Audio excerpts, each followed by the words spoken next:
구약성경 238면에 있는 민수기 25장 1절부터 18절까지 제가 한 절, 여러분이 한 절 교독하여 하나님께 올려드립니다.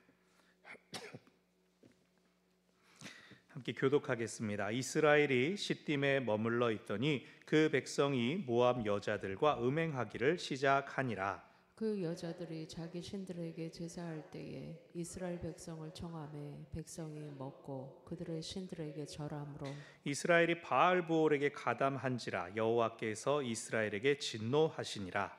여호와께서 모세에게 이르시되 백성의 수령들을 잡아 태양을 향하여 여호와 앞에 목매어 달라.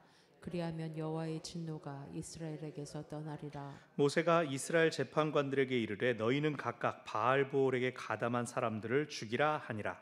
이스라엘 자손의 온 회중이 회막문에서 울 때에 이스라엘 자손 한 사람이 모세와 온 회중의 눈앞에 미디안의 한 여인을 데리고 그의 형제에게로 온지라. 제사장 아론의 손자 엘르아살의 아들 비느하스가 보고 회중 가운데에서 일어나 손에 창을 들고 그 이스라엘 남자를 따라 그의 박사에 들어가 이스라엘 남자와 그 여인의 배를 꿰뚫어서 두 사람을 죽이니 연병이 이스라엘 자손에게서 그쳤더라. 그 연병으로 죽은 자가 24,000명이었더라.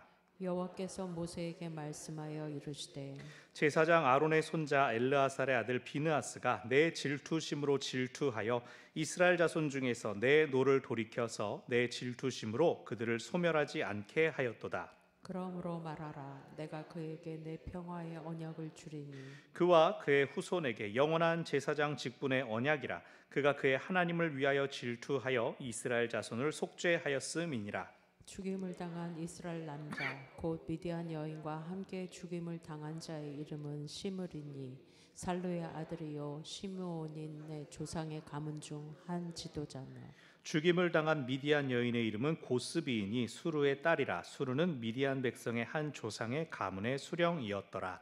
여호와께서 모세에게 말씀하여 이르시되 미디안인들을 대적하여 그들을 치라. 이는 그들이 속임수로 너희를 대적하되 부올의 일과 미디안 지휘관의 딸 곧 부올의 일로 연병이 일어난 날에 죽임을 당한 그들의 자매 고스비의 사건으로 너희를 유혹하였음이니라. 아멘. 여러분 독감 주사 다들 맞으셨어요? 사람들이 이제 예방 주사 맞으면서 뭐 기대합니까? 나 이제 독감 주사 맞았으니까 나는 독감 절대 안 걸리겠지라고 안 걸리기를 기대를 합니다. 사실은 예방 주사가 하는 역할은 뭡니까? 병균이 침투에 들어왔을 때 그것이 아예 안 일어나면 제일 좋긴 하지만 증상이 약하게 살짝 지나갈 수 있게 잘 넘어갈 수 있게 해주는 게 주사의 역할입니다. 물론 뭐 또 여러 가지 기능들이 다르지만 여러분 옛날에 뇌염 주사 엄청나게 맞지 않았습니까? 막 초등학생들 막 학교에서 접종시키고 그럴 때 나 이제 뇌염 주사 맞았으니까 모기를 봐도 나를 물어봐라 그러고 내버려 둡니까? 아니죠. 보이는 족족 그냥 모기는 계속 잡아야 합니다. 코로나 어땠습니까? 코로나 주사 맞고 다니면은 막 나 이제 괜찮아 갖고 마스크 벗고 다니는데 그럼 됩니까? 여전히 손도 잘 씻고 사람 많은 곳은 피해 다녀야죠. 독감도 마찬가지입니다. 주사 맞았으니까 막 마음대로 다니는 게 아니라 누군가 증상이 있는 사람을 접하면 이제 나중에 만나고 또 계속 조심해야죠. 저희도 애들한테 학교 갈 때 마스크 쏙 써라.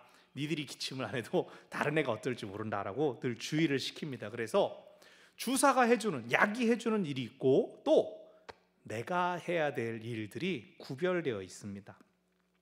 우리가 몇 주 동안의 발람의 이야기들을 쭉 살펴보면서 하나님께서 당신의 백성들을 얼마나 철저히 지키고 보호하시는가를 확인했습니다. 하나님이 사람의 마음을 헤아리셔서 욕심을 경고하시고 또 저주를 축복으로 바꾸어 주셔서 대적들의 음모가 수포로 돌아가게끔 하셨죠.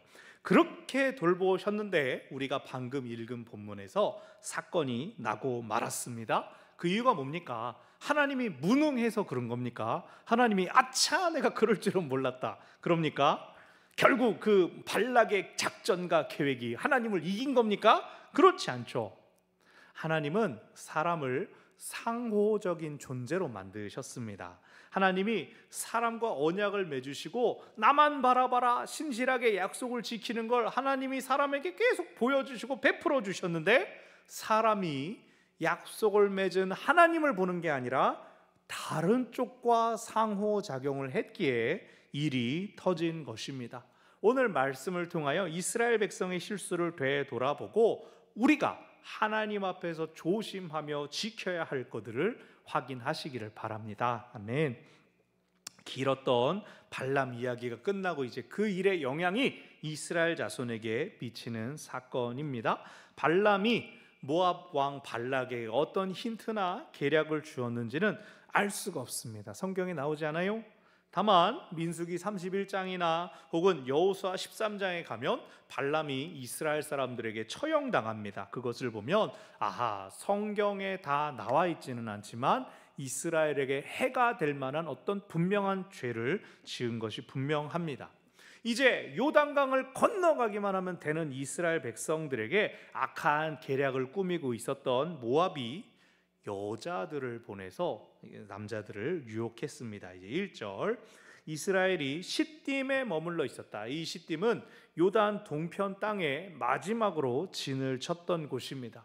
오늘 본문의 사건이 다 지나간 뒤에는 가나안 정탐꾼을 이 시딤에서 파견해 보내기도 합니다. 그런데 1절에서 뭐라 그럽니까? 1절, 그 백성이 모압 여자들과 음행하기를 시작하였다. 이제 강만 건너면 가나안 땅인데, 약속의 땅인데 갑자기 그 땅 사람들과 우리 건너가기 전에 마지막 한번 죄 한번 지어볼까 그랬겠습니까? 2절의 이유가 나옵니다. 2절에서 여자들이 자기 신들에게 제사할 때 이스라엘 백성을 청하였다라고 하여서 지역 주민들이 잔치를 벌이고 초대하길래 몇 사람이 쫄래쫄래 따라가 봤는데 가보니까 잘 먹이더라, 야 배부르게 먹을 수 있다더라 라고, 그래서 몇 사람이 더 따라갔는데 잘 먹고 났더니 자 이제 소화 잘 되게 한번 구부려봐요. 자기 신들에게 절하게 하는 겁니다. 순서가 어떻게 됐습니까? 건너가면 우상 섬기지 말라 그랬으니까 여기 한번 기깔나게 섬기고 건너가자. 그게 아니죠. 우상 섬기고 죄 지으려고 모압 사람들을 따라간 게 아니었습니다. 사람들이 놀자고 부르니까 재밌는데, 또 먹길래 좋은 건가? 그러다가 마무리가 우상 숭배가 된 것이죠. 요즘 이단들이 사람들을 꼬드겨서 헌금 빼먹는 게 이제 점점 잘 안 통하게 되니까 어떻게 하는지 아십니까? 지역마다 자기들의 큰 거점을 만듭니다. 부동산을 사들이고 막 수익 사업을 합니다. 예를 들어 통일교는 이미 오래전부터 일화 그룹에서 이제 맥콜 같은 음료수 내고 사이다 먹이고 그랬죠. 그것뿐 아니라 평창에 있었던 쌍용의 용평 리조트를 인수했습니다. 그래서 그 이름이 모나 용평입니다. 모나가 뭐지? 모나? 그랬더니 어머니 모 그리고 자연, 네이처에서 NA를 따와가지고 모나, 어머니 자연이라고 밖에 사람들한테는 뭐 환경 친화적인 이런 걸 하지만 우리 지금 구속되신 한학자 씨를 떠올리게 하는 그러한 네이밍인 거죠. 방마다 통일교회의 책자들이 막 비치가 돼 있고요. 그리고 이제 대순진리회 여러분 아시죠? 뭐 동학과도 맺어져 있고, 이단은 아니지만 뭐 사입이라고 하는, 잘 아시죠? 뭐 이 노원구에 뭐 대진고, 대진대 뭐 학원도 운영하고 있지만 여주에 이제 총본산 기와집이 그냥 으리으리하게 지어져 있고 그 밖에 관광 사업을 합니다. 요즘 엄청나게 뜨고 있는데 동해에 가면 이 동해 바다 다 건너편에 이 한옥으로 엄청나게 큰 온천 리조트가 있어요. 근데 거기를 운영합니다. 동해 온천 관광 리조트인가? 그냥 이 국도 타고 지나가면 이렇게 엄청나게 크게 돼 있어요. 그리고 태백, 제가 태백을 많이 좋아하는데 원래 태백이 숙소가 되게 없는 곳인데 막 거기에 뭐가 생겼답니다. 찾아보니까 또 대순진리회에서 운영하는 태백 관광 호텔이 코로나 기간 동안에 생긴 겁니다. 한옥 만들고 직원들은 다 그 종교 사람들이고 거기도 방마다 교리서가 이렇게 있습니다. 정확한 건 모르지만 갔다 온 사람이 이것도 대순진리의 색깔이래요, 이것도 대순진리의 조형물이래요, 뭐 누가 그렇게 블로그를 했지만 직접 포교 활동이 그 안에서 되지는 않지만 그 안에서 운영하는 거죠. 여기서 밥값도 쓰게 하고 요락비 쓰게 하고, 다녀온다고 뭐 세뇌를 당해가지고 뭐 도를 아십니까? 이러는 건 아니지만 믿는 우리는 아무리 잘 꾸며 놓았어도 가면 찝찝하고 이건 아니잖아요. 그런 것들이 이제 운영이 잘 되고, 지금 태백 같은 경우 숙소가 거의 전무한 그런 데에서, 오래된 그곳에서 기깔나는 숙소가 하나 있으니까 사람들이 막 많이 온다? 관광객들이 유치해서 지역이 활성화가 된다? 그럼 지금 지자체 시대의 지방에서 어떻게 하겠어요? 이거 뭐 종교야 뭐 다르지만 그래도 돈이 되니까 라고 내버려 두지 않겠습니까? 그렇게 되면 결국 다른 동네에서도 사람들 그 포교 활동 안 해? 안 피곤해? 그러면서 하나 둘 내어주다 보면은 우린 어디로 놀러 가죠? 여러분, 잘 분별해야 됩니다. 좋은 게 절대로 아닙니다. 여러분, 어디 시장 가봐도 알지 않습니까? 한 번만 맛보세요, 이거 맛보세요 하다가 맛있죠? 얼마 비싸지 않아요? 그러면서 슬슬 사게 만들고 하는 거 알지 않습니까? 하물며 영혼에 대해서도 속이고 은근히 유혹하는 일들이 얼마나 많습니까? 오늘 본문에 보십시오. 이스라엘 자손들이 우상 섬겨야지, 추억 한번 진하게 만들어야지 그러고 따라간 게 아닙니다. 먹는다더라, 논다더라, 그러다가 보니까 절까지 했네, 이렇게 된 겁니다. 잘 속는 사람, 내가 좀 잘 속아, 내가 귀가 얇아 그러면 애초에 따라가지 말았어야 했고, 하다가 이상하다 싶으면은 깨달은 그때에 빠져나왔어야 하는 것이죠. 그러나 이스라엘이 그렇게 하지 않았습니다. 그래서 그 결과가 3절, 이스라엘이 바알브올에게 가담하더라. 가담하였다. 이것은 난 그냥 땅에 떨어진 거 줍는 척 했어요. 그냥 발끝만 쳐다봤어요. 모양만 흉내낸 거예요. 아니, 소용없는 겁니다. 가담했다. 옛날 성경에서는 부속되었다, 귀속되었다. 세번역 성경에서는 결합됐다. 그래서 믿었다라고 합니다. 그리고 그것이 하나님의 진노를 삽니다. 하나님께서 4절 아주 끔찍한 명령을 내리십니다. 수령들, 지도자들을 잡아서 태양을 향해 목매어 달아라. 태양을 향해 목매라. 이것은 낮 동안 매달아 넣어라, 이런 뜻으로 볼 수도 있대요. 해가 지고 나서도 매달려 있는 건 이제 저주받았다는 뜻인데, 이제 그 정도까지는 않는다. 하지만 이스라엘 자손이 죄에 노출된 책임을 수령들에게 묻겠다 하시는 겁니다. 그렇게 해야 여호와의 진노가 이스라엘에게서 떠나리라 라고 하시는데, 여호와의 진노 하심은 보통 전염병, 기근 혹은 전쟁 등의 이 현상으로 나타납니다. 근데 구절을 보니까 이미 전염병이 이스라엘 가운데 돌기 시작한 것입니다. 그래서 아마 시간적으로는 그들 가운데 갑자기 전염병이 돌기 시작했습니다. 이거 어떻게 된 일이지? 찾아보니까 어떤 사람들이, 모압 여인들이 놀자 그래서 거기 가가지고 우상을 섬겼다더라. 아이고, 우리 중에 하나님께 죄를 지어서 이 벌이 모든 민족 가운데 일어나게 되었구나 깨닫게 되었을 겁니다. 이 4절에 하나님의 명령에 대하여 그래서 수령들을 목매어 달았더라 라는 실행의 말씀은 없습니다. 5절에서 모세가 이렇게 얘기합니다. 바알브올에게 가담한 사람들을 죽여라. 하나님께서는 지도자들만 죽여라 라고 했는데, 모세가 이제 지금 하나님께서 너무나 진노하셨구나 그러니까 자기가 더 알아서 하는 겁니다. 바알브올에게 가담한 사람 가서 먹고 절한 사람 다 처형하여라 라고 명령을 하는 것입니다. 지금 한쪽에서는 백성들 가운데 전염병이 돌고, 또 어떤 사람들은 책임을 물어 처형되어야 하는 이 상황은 그들이 여호와께 범죄함으로 여호와께서 진노하셨음을 알았다 하더라도 알겠습니다, 얼른 뚝딱 막 처형을 할 수 있는, 그렇게 진행시키기는 어려운 굉장히 혼란스러운 상태였을 것입니다. 그로 인하여 6절에서 회중들이 회막문 여호와 앞에서 죄로 인해 슬퍼하고 있을 때 한 사람이 온 회중이 보는 앞에서 미디안 여인 한 명을 데리고 진영 안으로 들어왔습니다. 원래 진영 안은 구별된 곳이기 때문에 이방인이 함부로 들어올 수가 없습니다. 그런데 데리고 왔다라고 하는 것은, 학자들은 그렇게 얘기합니다. 막 보는 다 슬퍼하고 있는데 막 눈치 없이 그냥 우리 집에서 놀자, 우리 장막에서 놀자, 이 정도가 아니라 나는 이 여자랑 결혼할 거니까 괜찮지 하고 그냥 데리고 들어와 버렸다는 겁니다. 그래서 자기 딴에는 이제 신부를 맞을래요나 장가갈래요 하고 이방인을 데려왔는데 타이밍이 굉장히 나쁜 때죠. 모압과 마찬가지로 여기 미디안도 이스라엘과 먼 형제 민족입니다. 아브라함이 이 첩과의 관계에서 태어난 후손입니다. 모세도 애굽에서 살인하고 도망갔을 때 미디안 사람들에게로 갔었죠. 어쩌면 이 미디안 사람들, 요단 동편에 떠돌아다니는 유목민 미디안들과 좋은 관계를 계속 가지고 이어갈 수도 있었겠지만 하필 지금 모압 여인들과의 음행으로 인해 벌을 받는 중이라면 그때 접근한 미디안 역시도 이 의도가 있다라는 것을 의심을 충분히 살 수가 있는 것이죠. 결국 여기서 가장 큰 죄는 단순히 이방 여인과 관계를 한 것이 문제가 아니라 신중하지 못했다라고 하는 것입니다. 더군다나 하나님께서 죄인들을 처형하라라고 하신 때 아닙니까? 하나님의 진노가 지금 크게 달아 있는데 관심이 하나님이 아니라 자기 마음에 있었던 것이죠.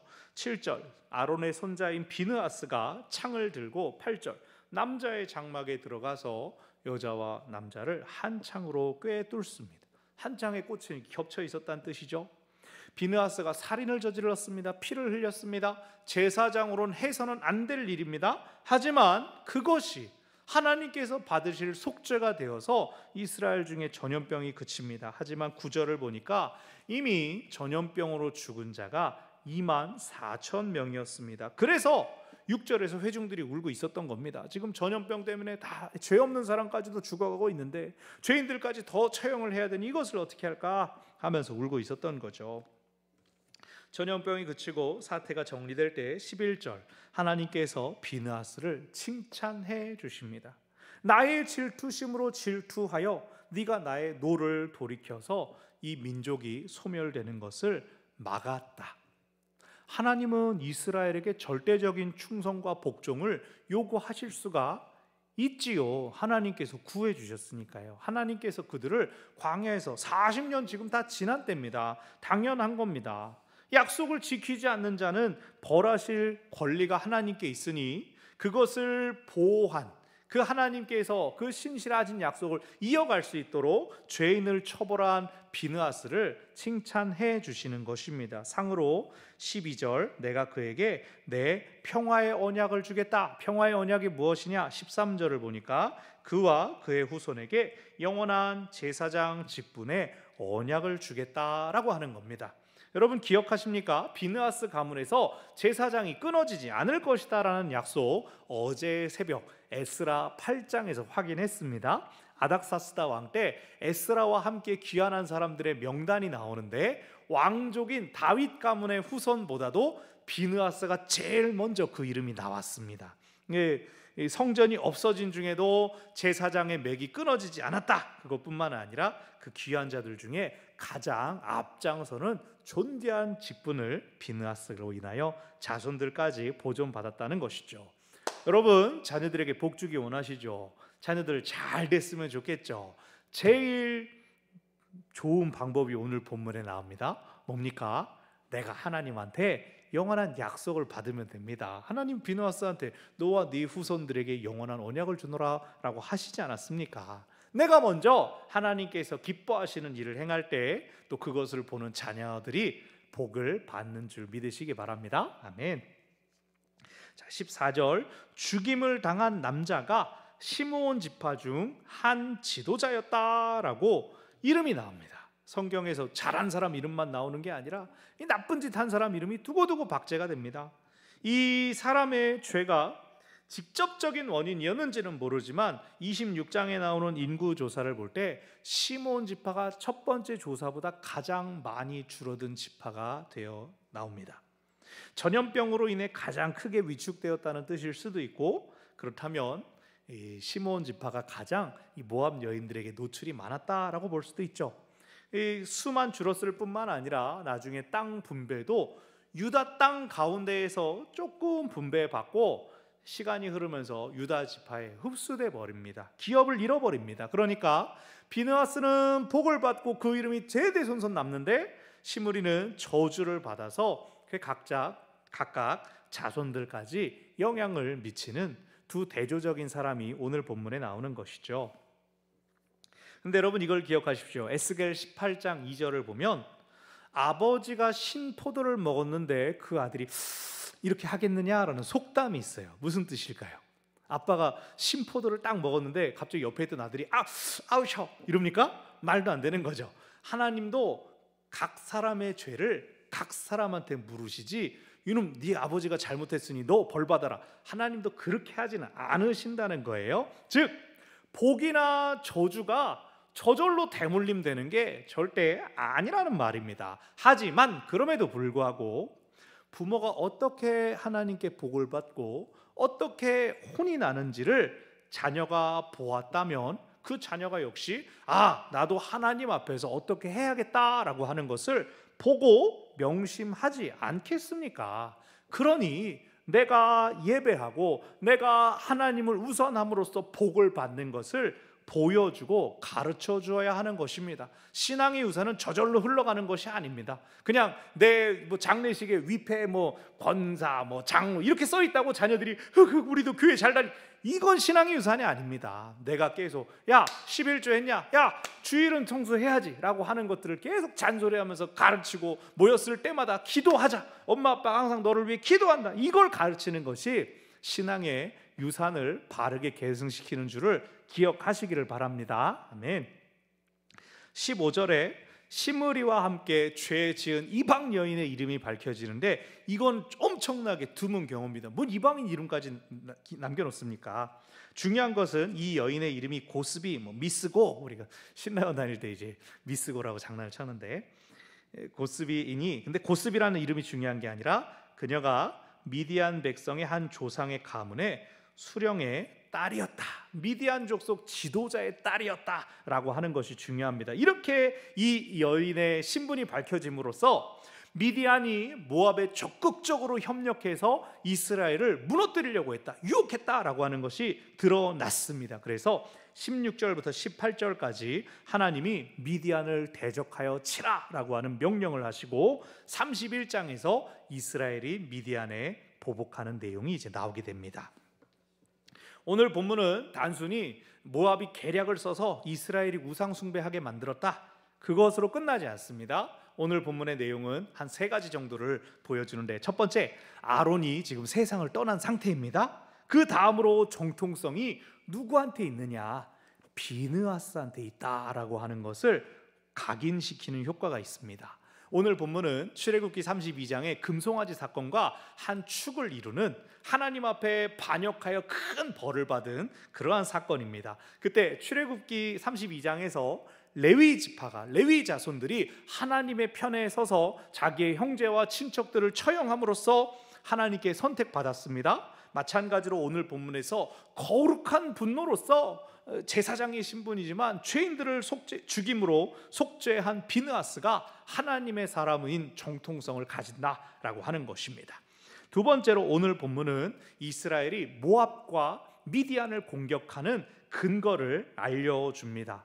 원래 가나안 본토, 요단강 건너편에 사는 이 가나안 본토의 원주민들은 그들이 죄가 있기 때문에 하나님이 심판하시는 것이다, 너희가 나의 칼이 되는 것이다, 창세기부터 나와 있습니다. 그러나 요단 동편에 있는 모압, 암몬, 에돔들은 형제 국가니까 너네는 그 땅 침범하지 말라라고 하셨어요. 이게 첫 대원칙이었습니다. 하지만 그들이 이스라엘을 먼저 공격해 올 때에는 예외가 발생하는 것입니다. 그래서 오늘 본문의 이 일이 계기가 되어서 다윗 왕국 시대에 모압도 정복하고 암몬도 정복하고 에돔도 정복해서 다 복속시킵니다. 오늘 본문에 모압과 미디안이 하나님의 백성 이스라엘로 죄짓고 벌 받게 했습니다. 그들이 죄를 지었으니 하나님께서 이스라엘 통해 그들을 심판하시는 것이죠. 그래서 이 이야기가 후대에 두고 남아서 모압 공격해야 돼, 혼내야 돼, 미디안 공격한 거야 라고 남겨진 것이죠. 세 번째로 오늘 본문이 가르쳐주는 것은 이스라엘이 지금 가나안을 지척에 두고도 범죄할 수 있다는 걸 보여줍니다. 경각심을 일깨워주면서 그러나 그 가운데에도 구원하시는 분은 누구시다? 하나님이시다라고 하는 걸 알려줍니다. 말씀드린 대로 출애굽기 32장 금송아지에 비견되는 하나님께 배교하고 반역한 사건입니다. 하나님께서 벌을 내리시고 또 그 가운데 일어난 의인을 통하여서 속죄해 주시는 동일한 구조를 가지고 있습니다. 그리고 그 각각의 사건들 사이에는 하나님께 불평하고 원망하고 막 매출하게 보내주시고 벌받고 하는 사건이 있었고, 그것들이 민수기 12장부터 16장까지 이르는 긴 불순종의 역사 가운데에서 수렴되었었습니다. 그래서 길고 긴 반역의 역사가 이제 드디어 다 청산되고 약속의 땅으로 나아가는 여정이 펼쳐지는 것입니다. 오늘 말씀을 통해 세 가지를 기억하시기를 바랍니다. 첫 번째, 하나님은 당신의 편에 서는 사람을 기억하시고 은혜를 베풀어 주십니다. 아멘. 여러분, 우리 삶은 선택의 연속입니다. 무엇이 손해보지 않게 할 것인가? 무엇이 더 재미있고 좋은 것인가? 우리는 우리 나름의 기준이 있습니다. 그래서 내가 원하는 취향을 가지고 선택합니다. 그런데 여러분, 오늘 말씀을 이제 들으셨잖아요. 여러분의 선택 가운데 중요한 기준을 알려드리겠습니다. 하나님께서 무엇을 더 기뻐하시는가? 그것으로 여러분 선택하시기를 바랍니다. 내가 무엇을 골라야 하나님이 더 영광 받으실 것인가? 그것을 고민하시기를 바랍니다. 어차피 우리가 살아가는 이 땅에서 계속해서 선택해야 한다면, 이왕이면 하나님을 기쁘시게 하는 것, 이왕이면 하나님께 영광 돌리는 선택을 하시기를 바랍니다. 예를 들면 짜증나고 화가 나는데 용서하기, 듣기만 해도 이해할 수 없는 고난 앞에서 하나님의 뜻 여쭙고 기도하기, 부정적인 사건들 연속 안에서 긍정적인 요소들을 찾아보기, 세상 모든 사람들이 하는 선택과 다른 길을 하나님께서 기뻐하실 것 같으면 살짝 미친 척 해보기, 하나님이 기뻐하시면 남들 다 하는 거라도 나는 거부하겠다. 여러분, 근데 하나님이 뭘 원하시는지 다 알잖아요. 너무 잘 알아서 기도 안 하잖아요. 기도하면 순종해야 되니까 우리 참는다고요. 하지만 오늘 비느하스처럼 내가 제사장인데 나는 찔르면 안 되는데 이러면서 망설이지 아니하고 창을 들었을 때, 제사장이지만 죄인을 벌했을 때, 이걸 문자적으로 따라하시면 절대 안 되지만, 하나님은 당신의 편에 서기를 주저하지 않는 자를 인정하고 높여주셨습니다. 세상적인 방법으로 하나님께 높임받기를 구하지 말고 하나님의 방법으로 하나님께 칭찬받는 우리 모두가 되기를 바랍니다. 아멘.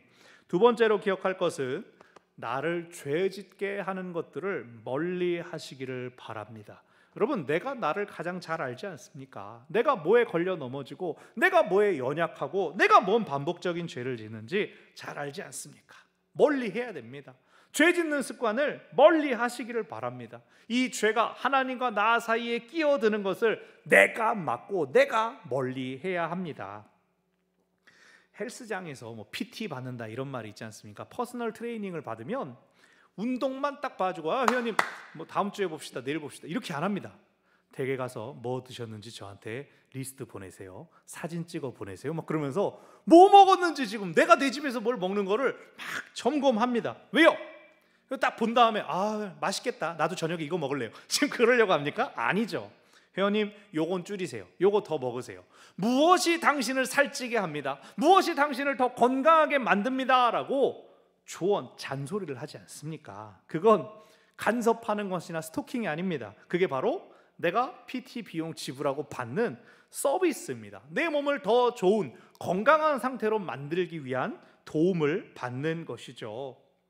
죄로부터 멀어지게 나를 도울 수 있는 게 누굽니까? 제일 먼저 내가 정신 똑바로 차려야 하는 게 제일 우선이고, 다음으로 성령의 안내를 받아야 됩니다. 우리가 수요일마다 제일 먼저 기도하는 게 성령 충만을 구하지 않습니까? 내 생각 다 쫓아내고 성령님이 내게 충만히 임하소서라고 하는 겁니다. 성령 충만한 사람은 목사님 또 내 쪽 보고 뭐라 그러네, 나한테 하는 말인가? 이렇게 하는 게 아니라 성령님께서 지금 나로 찔리게 하시는구나, 그걸 알아야 됩니다. 말씀을 통해서 나를 돌아보는 것은 성령님께 도움을 받는 것입니다. 그래서 성령의 인도하심으로 죄를 멀리하는 우리 모두가 되기를 바랍니다. 아멘.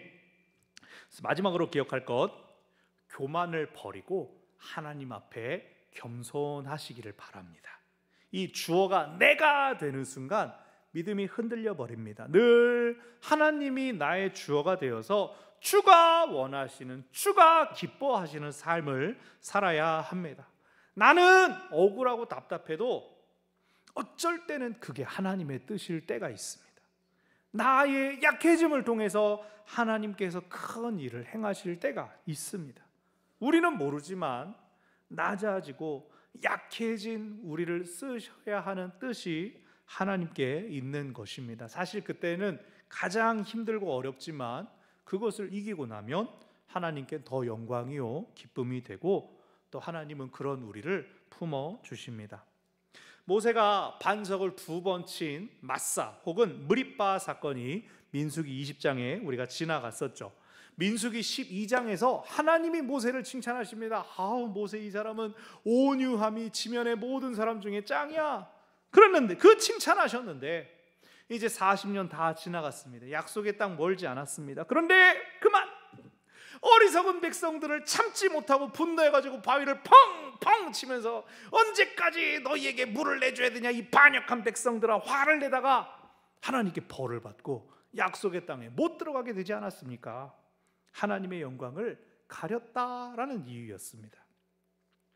어떤 목사님이 은퇴하시면서 원로 목사로 이제 추대를 받았는데 전별금을 자기가 원하는 만큼 못 받았다고 공적인 외부 자리에 나가서 자기 교회의 흉을 봤습니다.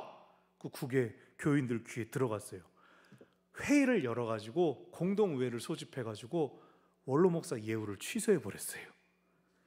이런 불명예가 어디 있습니까? 너무나 슬프고 안타까운 겁니다. 다 이루었다 할 때 더 겸손해야 하는 것이죠.